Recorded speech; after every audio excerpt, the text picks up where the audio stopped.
stabbed him like 4 to 8 times. I hit Jeffrey Howe until he stopped moving. I don't know how many times I hit him with a hammer. That man, Michael Gray, beat that man, George Midget, like he was trying to bust concrete. Look at it, please, sir. Yes. Mr. Gale is on the floor going down at this point, isn't he? Yes. Okay, and that's you shooting him, right? Yes. Look at the screen, sir. Yes. That's you shooting him? Yes. Just before execution, these young convicts did not hold back, and their last words still haunt the justice system to this day. And I am not sorry for the things I did do. These weren't just criminals. They were kids when they committed unspeakable horrors. What could drive a child to pure evil? And what did they say in their final moments? How monstrous must a child be to earn the ultimate sentence? Join us as we reveal these youngest convicts' most disturbing final statements. 24-year-old J. Kelly Pinkerton. The Pinkerton family had lived through more heartbreak than most could ever imagine. Before J. Kelly Pinkerton's name made headlines, tragedy had been a reoccurring thing in his family. 4 of his brothers passed away in separate, devastating incidents. In 1956, little Michael, just 5 months old, suffocated after falling off a bed and getting caught in the sheets. In 1964, 11-year-old Kenneth was sent to his room as punishment, and he never came out alive. He hanged himself from a light fixture. A decade later, in 1974, 2 more of Gene Pinkerton's sons, Roger, a 21-year-old Vietnam veteran, and Alan, only 15, lost their lives in a terrible car crash. After all that loss, Gene and his wife Margie decided to start over. They moved from Nebraska to Amarillo, Texas, hoping a new place would bring peace. They took their remaining children with them, including Jay. J. Kelly Pinkerton was born on Valentine's Day, 1962, but his life would be far from sweet. He had a history with the police, even before anyone knew his name from the news. Amarillo officers said they picked him up often, mostly for sneaking around, peeking into windows, and breaking into houses. But it wasn't always for theft. Jay didn't usually steal anything big, maybe loose change if he saw it. What he seemed interested in was watching women. Officer Tenbrink worked the midnight shift. On October 26, 1979, he and his partner, Sergeant Dennis Hendley, were on duty when they heard something terrible. Sarah Dawn Lawrence had been attacked in her own home. Sarah had been alone in her bedroom. Her kids were sleeping in another room. That night, someone broke in and attacked her with a knife, leaving her lifeless for her husband to find later. Outside the home, investigators found fresh footprints. They followed the trail just 2 blocks and ended up at the home of J. Kelly Pinkerton. Tenbrink and Hendley went to the Pinkerton house right away. When they knocked on the door, Margie, Jay's mother, answered. She was angry, told them Jay wasn't home, and refused to answer any more questions. The officers handed her a card and told her to have Jay call them. As they drove away, something clicked. They remembered one of Jay's habits. After a break-in, if he had collected loose change, he'd often head to a local grocery store and pretend to use the payphone. Just minutes after leaving, they turned around and headed back. Sure enough, not far away, they saw a tall, shirtless teenager with wet hair running down the street. It was Jay. Tenbrink jumped out of the car and chased him through the streets. Jay cut through an alley and tried to jump over a fence, but Tenbrink caught him just before he made it to the other side. He handcuffed Jay and read him his rights. Jay said nothing on the way to the station. The police arrested him for violating his parole. 3 days later, he was released. At the time, there was evidence linking him to the crime. His shoes matched the prints left outside Sarah's house. Police also found a bloody palm print at the scene. But this was 1979, and forensic science wasn't as advanced as today. They couldn't make a solid match. Without strong proof, they had to let him go. 6 months later, on April 9, 1980, another life was taken. Sherry Welch, a 25-year-old former beauty queen, was found lifeless inside the furniture store where she worked. Like Sarah Lawrence, she had been attacked violently. She had also been fatally injured around 30 times. Because of the similarities between the two crimes, and Pinkerton's earlier link to the first one, detectives had a strong suspicion. This time, though, the investigation moved faster. The palm print from the Lawrence home was finally matched to J. Pinkerton. He was arrested in September 1980, and his face was soon all over the local news. The people of Amarillo were deeply shaken, and fear spread across the city. So when it came time for the trial, it was moved over 600 miles away to Corpus Christi. As the investigation unfolded, more details emerged. One of the key witnesses would come from a surprising place, the local jail. John Alley, who shared a cell block with Pinkerton in the Randall County Jail, came forward. For 6 months, Alley claimed, Pinkerton had bragged about the crime. Alley, a father himself, said he couldn't stay silent anymore. "I've got a wife and a little girl," he told the court. "I can't sit back and watch someone like that walk free after what he said. It could be my daughter or my wife next." For both cases, J. Pinkerton was found guilty and sentenced to be executed. Articles at the time described Pinkerton as both clever and cold. A journalist, Amy Porter, later wrote about how Pinkerton had used his skills as a burglar to move silently and strike without warning. She also described his behavior behind bars, narcissistic, manipulative, and dangerous. In the years that followed, Pinkerton eventually converted to Islam. On the night of his execution, he gave a final message to his father. "Be strong for me," he said. "I'm at peace with myself and with my God." Then, he offered a prayer in Arabic, asking for forgiveness. As the time came, he turned to his father one last time. "Say goodbye to Mom. Keep your spirits up for me." "I love you, Dad," he said. "Goodbye, Jay," his father replied. J. Kelly Pinkerton was 24 years old when he was executed by lethal injection in 1986. 25 years old Jimmy Glass. Growing up in Louisiana in the 1960s, Jimmy Lee Glass faced poverty and hardship from the start. His father was hardly ever around, and his mother had a tough time providing for him and his siblings. With no stable foundation, Jimmy had to learn how to survive independently. As a child, he often found himself in trouble. Skipping school, fighting with others, and stealing from stores became a part of his daily life. Nobody noticed him, and by the time he reached his teenage years, his bad habits had only worsened. He stole cars, broke into houses, and spent more time in juvenile detention than he ever spent at home.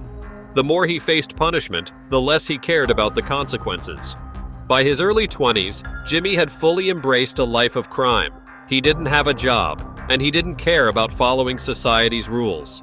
His goal was simple: quick money, primarily through stealing. No matter how many times he was caught and thrown into prison, he just kept coming back.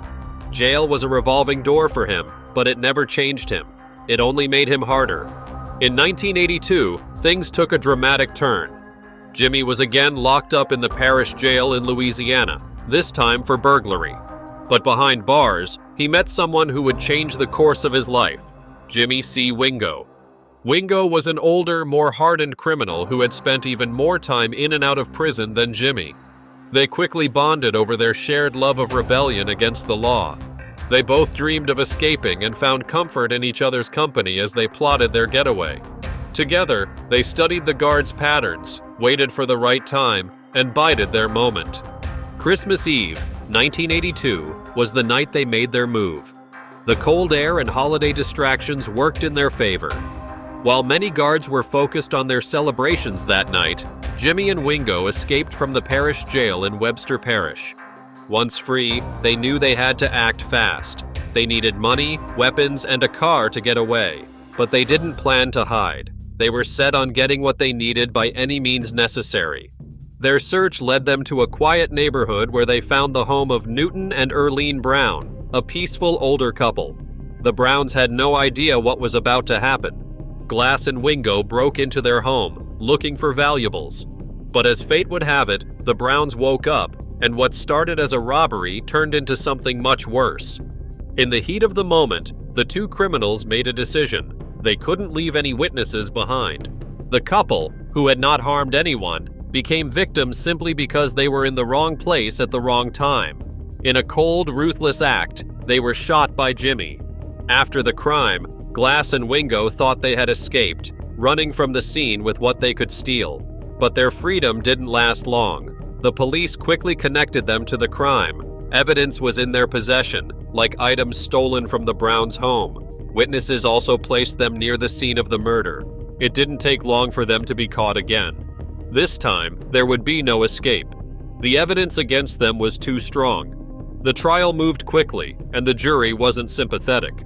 The Browns' son, Gary Lamar Brown, had connections. His father-in-law was Judge Charles A. Marvin, a prominent figure in the Louisiana Court of Appeal.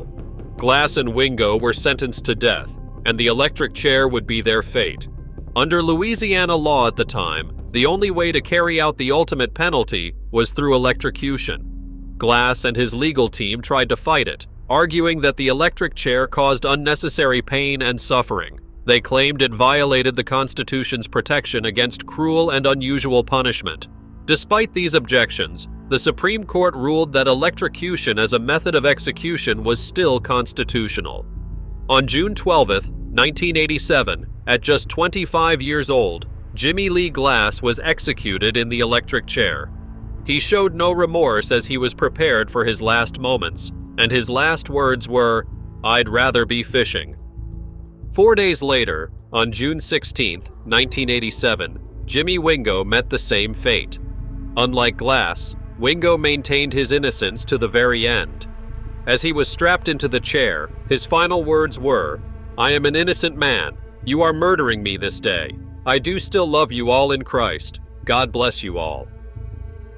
25 years old, Napoleon Beasley. Napoleon Beasley grew up in the Quarters, a neighborhood where strong family values were rare, but his home stood out. His parents, Ireland and Rena, were respected members of the community. Ireland was Grapeland's first black city councilman, and Rena broke barriers as the first black bank teller at Grapeland State Bank.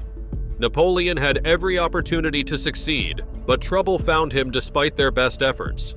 His cousin Timmy, once just another struggling teen, returned from Houston in a flashy white Cadillac, his hands covered in gold and diamonds. He was a crack dealer, and to Napoleon, he represented power and respect. Even after Rena banned Timmy from their home, he still influenced her son. By the age of 13, Napoleon was dealing crack himself, not for money, but for the image it gave him. He started spending more time under the hill, a part of the Quarters his mother had tried to keep him away from. There, he met Cedric Coleman, a star running back known for his charm and confidence. Cedric had once been a hero in their town, but turned to the streets after his football dreams collapsed. Napoleon idolized him. As a second-string running back for the same team, he tried to copy Cedric both on and off the field. By the summer before his senior year, Napoleon was not only selling crack, but also embracing the violence that came with it. Napoleon's parents suspected something was wrong and had him tested for drugs, but the results were negative. They didn't know that the real danger wasn't drug use, it was the path he was choosing. Napoleon started carrying a gun that was even more powerful than Cedric's. He wanted to prove himself. One afternoon, while playing video games, Cedric casually mentioned a drug dealer he knew who had carjacked a Mercedes. He suggested they do the same. Napoleon, the senior class president, honor student, and track star, agreed to partake in the crime without hesitation. The next day, on April 19, 1994, Napoleon Beasley, then a 17-year-old, returned home from track practice in the evening, showered, and wore a fresh pair of jeans. Before leaving home, Napoleon loaded a .45 caliber pistol and tucked it into his pants. He met up with Cedric and Fig, and they searched for a car to steal together. Their search led them to Tyler, Texas, where they spotted a cream-colored Mercedes-Benz driven by John Luddig, a well-known businessman. Inside the car with him was his wife, Bobby. The Luddigs realized they were being followed, but it was too late when they pulled into their garage. Napoleon ran up the driveway, gun in hand, followed by Fig, who carried a sawed-off shotgun. As John stepped out of his car, Napoleon raised his gun. Bobby heard her husband say one word, "No," before the first shot rang out. The bullet grazed John's head, and he collapsed to his knees. Napoleon then turned the gun on Bobby and fired, but the bullet missed. She dropped to the floor, pretending to have passed away, her face pressed against the cold concrete. John was still alive, kneeling in shock, but Napoleon didn't stop. He stepped closer and pulled the trigger again, this time delivering the fatal shot. Bobby remained motionless, listening as her husband's blood pooled around her. When the attackers sped off in the stolen car, she ran to a neighbor's house and called 911. The next day, newspapers carried the shocking news. The crime was brutal, but what made it even more controversial was the background of the victim. John Luddig was not just a respected businessman. He was also the father of Judge J. Michael Luddig, a high-ranking federal judge with ties to the U.S. Supreme Court. The case quickly gained national attention. Judge Luddig demanded that those responsible receive the full punishment of the law, and a jury later sentenced Napoleon to death. The FBI immediately got involved and began a massive manhunt. For 47 days, investigators had little to work with, but loose lips would eventually break the case wide open. Fig couldn't keep quiet. He told his girlfriend and his stepfather about the crime, and then the truth began to unravel. 2 weeks after Napoleon's high school graduation, just days before he was set to leave for the Marines, an anonymous tip to Crime Stoppers changed everything. FBI agents in Tyler rushed to Grapeland. The Colemans were arrested after hours of intense questioning on the night of June 6th. Near midnight, Napoleon was read his rights at his grandmother's house, while his father watched in stunned silence. Napoleon's bail was set at $1 million. Back in Grapeland, people were in shock. Many believed the Colemans had pinned the crime on Napoleon or manipulated him into pulling the trigger. Even his closest friends struggled to understand. The trial began in the spring of 1995, becoming one of the most controversial in Texas history. An all-white jury was selected after the prosecution and defense rejected black jurors. The evidence against him was overwhelming. His fingerprints were found on the stolen Mercedes, shell casings matched his gun, and Fig Coleman testified that Napoleon had ordered him to shoot Bobby Luddig as she lay terrified on the garage floor. Despite this, Napoleon never entered a plea and remained silent about the crime throughout his trial. During the sentencing phase, prosecutors argued that he posed a future threat to society. They highlighted his past involvement in drug dealing and relied heavily on the testimony of the Colemans, who claimed he had once bragged about wanting to end someone's life, showed no remorse, and even threatened to end their lives if they spoke to authorities. 2 psychologists testified that Napoleon was dangerous, basing their conclusions on the Colemans' statements. But after they were sentenced to life in prison, the Colemans later signed affidavits recanting their testimony, saying they had lied in exchange for avoiding the ultimate penalty themselves. It took the jury less than 2 hours to sentence Napoleon to execution. Many people had spoken on his behalf, his former teachers, coaches, and church members, but it wasn't enough to sway the decision. Napoleon's lawyers took his case to the U.S. Supreme Court, arguing that executing someone who was under 18 at the time of their crime violated both the Constitution and international law. However, 3 Supreme Court justices, Antonin Scalia, Clarence Thomas, and David Souter, recused themselves due to personal connections with Judge Luddig. This left the court deadlocked, and Beasley's appeal was denied. For years, Beasley waited on death row, reflecting on the choices that had led him there. On May 28, 2002, Napoleon was executed by lethal injection at the Huntsville unit in Texas. As he prepared for his final moments, he spoke words that would later be remembered as both haunting and thought-provoking. "The act I committed to put me here was not just heinous, it was senseless. But the person that committed that act is no longer here. I am. I'm saddened by what is happening here tonight. I'm saddened and disappointed that a system supposed to protect and uphold what is just and right can be so much like me when I made the same shameful mistake." His death reignited debates about the execution of juvenile offenders. Just 3 years after his execution, in 2005, the U.S. Supreme Court ruled in Roper v. Simmons that sentencing minors to execution was unconstitutional, effectively ending the practice. But for Napoleon Beasley, that ruling came too late. 28-year-old Michael Perry. Michael Perry was born on April 9, 1982. No one could have predicted that he would one day be one of Montgomery County's most notorious criminals. His troubles began early. By the time he finished first grade at the age of 8, he had been diagnosed with attention deficit disorder. As he grew older, his behavioral issues escalated. By the end of 7th grade, doctors diagnosed him with oppositional defiant disorder.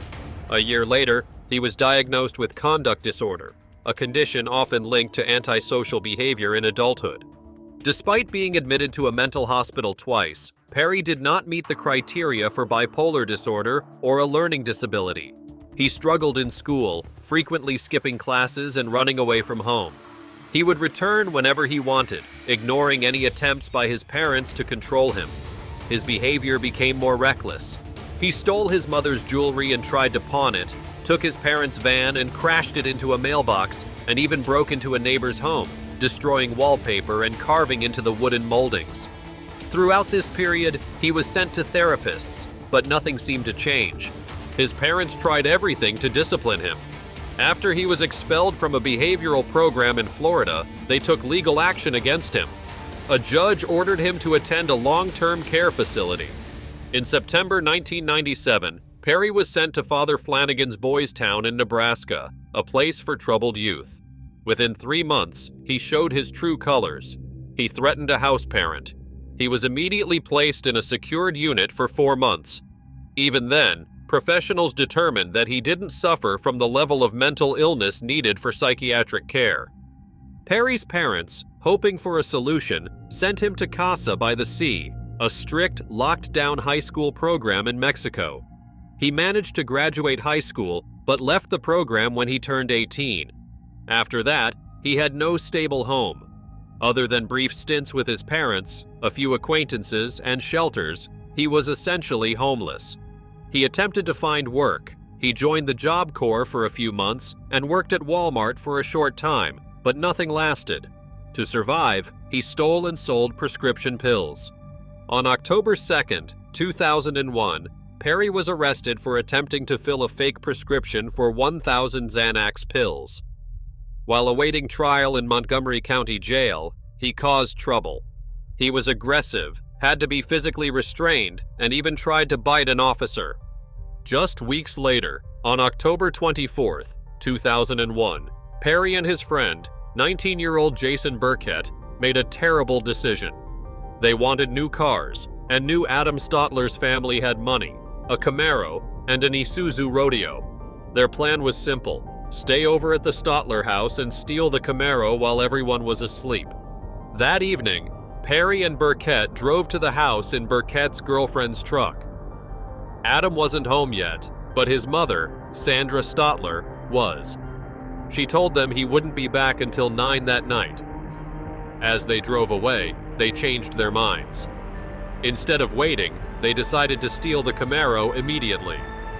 They parked down the street and walked back. Burkett knocked on the front door, asking to use the phone, while Perry sneaked in through the garage, carrying a shotgun. He hid in the laundry room and then knocked on the back door. When Sandra came to see who it was, he shot her. She collapsed, but when she moved as if trying to get up, he fired again, ending her life. They used blankets and sheets to cover her body. Burkett ran down the street to get the truck while Perry searched for the car keys but couldn't find them. They loaded Sandra's body into the truck, drove to Crater Lake, and dumped her there. Later that night, they went to pick up Burkett's girlfriend, Kristen Willis. Together, they returned to the gated community where Adam Stotler lived. They didn't know the security code to open the gate, so they waited for him to return. When Adam and his friend, 18-year-old Jeremy Richardson, arrived in the Isuzu Rodeo, Perry and Burkett lured them into their trap. They made up a story about a friend accidentally shooting himself while hunting and asked Adam for help. He had no idea what would happen when he decided to help. Perry and Burkett drove to a wooded area, with Adam and Richardson following behind. When they arrived, Perry suggested searching for a different route, so he and Adam went away, leaving Burkett and Richardson behind in the woods. However, This was all part of a sinister plan. According to Perry's later confession, he and Adam parked the car, and Burkett soon approached them with a shotgun.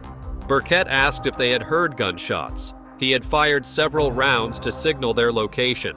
Then, in a brutal and unexpected act, Burkett turned the shotgun on Adam and pulled the trigger. Perry, overwhelmed by fear, covered his eyes. He heard another shot. When he opened them, he saw Burkett fire a third time, ensuring Adam was lifeless. With Adam's body lying motionless, Perry walked over and took the car keys from his pocket. The two men then drove back to where their accomplice, Willis, was waiting. When she realized what had happened, she became upset and left. Perry and Burkett, however, continued with their plans. They stole Adam's wallet and took his Camaro, driving off as if nothing had happened. That night, the two assailants went home, cleaned up, and went out to a club. The crime that they had just committed did not weigh heavily on them. They were young, reckless, and intoxicated by their sense of power, but their arrogance would soon lead to their downfall. On the morning of October 26th, Perry was driving the stolen Camaro when police noticed him committing traffic violations. When officers attempted to pull him over, he tried to flee, leading them on a high-speed chase. It ended in a violent crash. Perry managed to escape on foot but was quickly apprehended. When questioned, he gave a false name, Adam Stotler, the person he had helped take out. He was carrying Adam's wallet at the time. Despite this, Perry was released on bond. On October 30th, Montgomery County authorities tracked Perry, Burkett, and another man to a truck stop. The stolen Isuzu rodeo they were in struck a sheriff's corporal as they tried to flee. In response, the officer fired at the vehicle and hit a rear tire. The chase ended when the car crashed into a nearby store. Desperate to escape, Perry and Burkett grabbed a shotgun and ran, climbing a fence and disappearing into an apartment complex. But police were close behind. They surrounded the area and soon arrested the two fugitives. At the time of his arrest, Perry had a deep cut on his arm from the crash and was taken to a hospital. There, detectives questioned him and obtained a confession. During his trial, Perry claimed the confession was forced. He insisted that officers had threatened him and that he had been too scared and injured to think clearly. "I had a gun shoved in my face," he testified. "I was under the influence. My arm hurt. I was scared. I said whatever they wanted to hear just to get out of the situation." But the evidence against him was overwhelming. Forensic analysis confirmed the details of his confession. The shotgun used in the crime was recovered. Items stolen from Adam Stotler and Sandra Stotler, another victim of Perry and Burkett, were found in their possession. Perry's claims did not convince the jury of coercion. Jason Burkett was tried separately and received a life sentence for his role in the crime. However, for Michael James Perry, the punishment was far more severe. He was convicted of capital murder and given the ultimate penalty for his crimes. On July 1st, 2010, at the age of 28, Michael James Perry was executed by lethal injection in Huntsville, Texas. His final meal consisted of 3 bacon, egg, and cheese omelets, 3 chicken and cheese enchiladas, and 3 sodas, Pepsi, Coke, and Dr. Pepper. As he lay strapped to the gurney, moments away from death, Perry spoke his last words. "I want to start off by saying to everyone that's involved in this atrocity that they are all forgiven by me. Mom, I love you. I am ready to go, Warden. Coming home, Dad. Coming home, Dad." And with that, his life ended. Just days before his execution, he gave an interview, just 13 days after his father's passing. Despite the circumstances, he appeared cheerful, saying he believed his father was in paradise, their true home. He then reflected on his childhood, the crimes he committed, and the deep regret he felt for his choices. 14-year-old George Stinny. In 1944, the small town of Alcaloo, South Carolina, was divided by a railroad. On one side, black families lived, and on the other, white families. In this setting, a young boy named George Stinny's life took a tragic turn. George grew up in a humble home. His father, George Stinny Sr., worked as a sharecropper at a sawmill, while his mother, Amy, worked as a cook at an all-black school. The family had 5 children, and George was the second youngest. They lived in a small 3-room house provided by George's father's employer. It wasn't much, but they were content with their simple life. Everything changed when 2 young white girls, 11-year-old Betty June Thames and 7-year-old Mary Emma Thames, went missing. The girls had been playing near the railroad tracks, looking for a fruit called maypop. George had crossed paths with them on his way home from grazing his family's cow. They asked him for directions to the fruit and then went. However, by sundown, the girls hadn't returned home. A massive search was organized, and George's father and others searched throughout the night. George, eager to help, told the police that he had seen the girls earlier that day and mentioned that they had planned to go to the railroad. The next morning, the bodies of the 2 girls were found in a muddy ditch. Betty June had a large hole in her skull, and Mary Emma had suffered severe head trauma. An autopsy confirmed that Betty June had been hit 7 times with a blunt instrument, causing her skull to be crushed. The town was in shock, struggling to understand who could have committed such a horrible crime. 2 stories quickly began to emerge. One story accused George of following the girls, attempting to assault Betty June, and taking their lives with a railroad spike. The other story suggested that the girls had been offered a ride by a local man's son, who had offered the girls a ride and driven them off in his truck. However, the police weren't interested in looking for a white suspect. George, a 4-year-old black boy, seemed like an easy target to blame. The authorities quickly arrested George and his brother Johnny, accusing them of being the culprits. The trial was a complete injustice. George, who was already under extreme pressure, was surrounded by white police officers who believed he was guilty.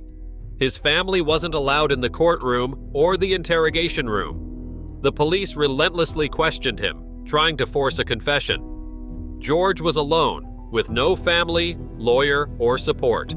His only help was a public defender, Charles Plowden, who showed no interest in defending him. At the trial, the attorney did nothing. He didn't call any witnesses, didn't challenge the evidence, or even bother to look at it. The case against George was based on circumstantial evidence. He had spoken to the girls earlier in the day.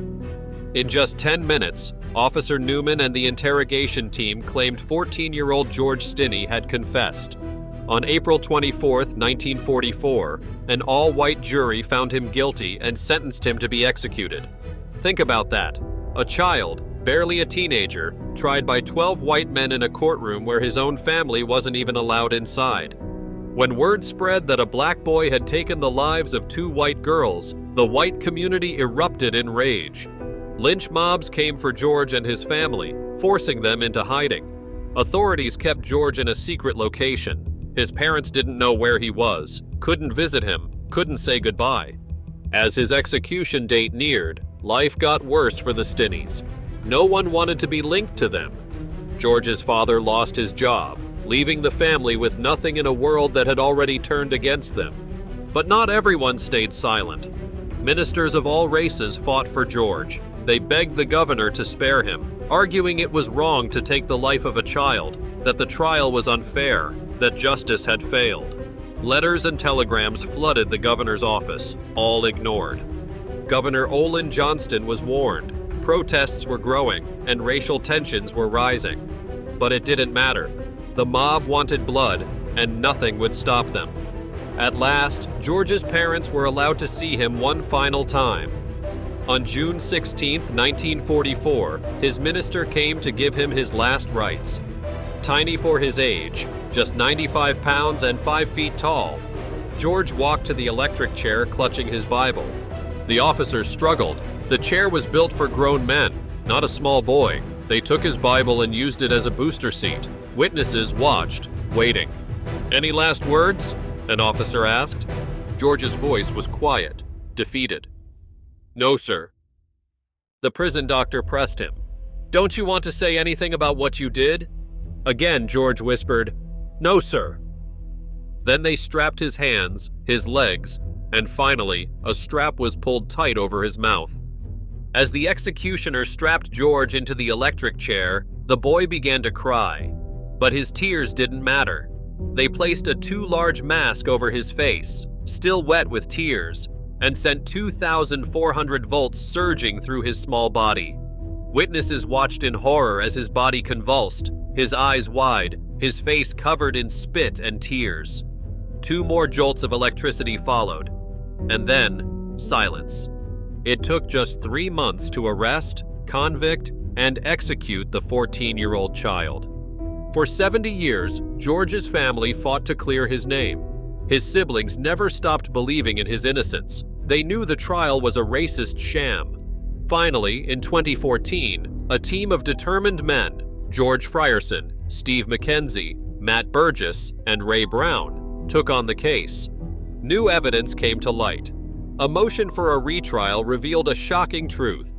A white man from a powerful local family had reportedly confessed to the crime on his deathbed in 2013. Even worse, that same man had been part of the jury that sentenced George. In court, George's siblings testified.